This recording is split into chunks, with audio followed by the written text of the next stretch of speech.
以前你们有飞机大炮，我们有钢铁般的意志，现在我们也有飞机大炮，你们最好也有钢铁般的意志。这句话什么意思呢？请看短片。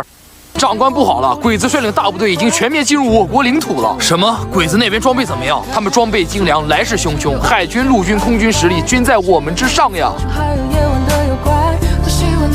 那你觉得我们这次赢的可能性有多大？长官，现在别说赢的可能性了，我们能不能安全撤退的可能性都不一定有呀。没关系，我中华民族泱泱大国几千年，就算我们士兵不如他们，装备不如他们，我们还有一腔热血，我们还有钢铁般的意志。只要意志如钢铁般坚定，我们就一定能战胜外来侵略者的。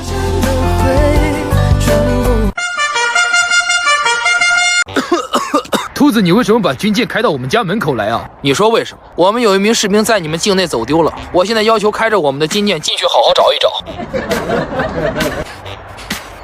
士兵在我们这儿走丢了，你这什么奇葩理由啊？你别以为我不知道你想干什么，我跟你说，你不要胡来啊！胡来？那你要这么说的话，那我更要进去好好找一找了，而且还得多开2艘军舰来，防止我们在里边找的人遭遇不测。你别逼我，我告诉你，不然我跟你拼了。这话你是不是特别熟悉啊？上世纪咱俩打的时候，我对你说过呀。不过现在情况不同了，攻守一行了。以前你们有飞机大炮，我们有钢铁般的意志；现在我们有飞机大炮，希望你们也有钢铁般的意志。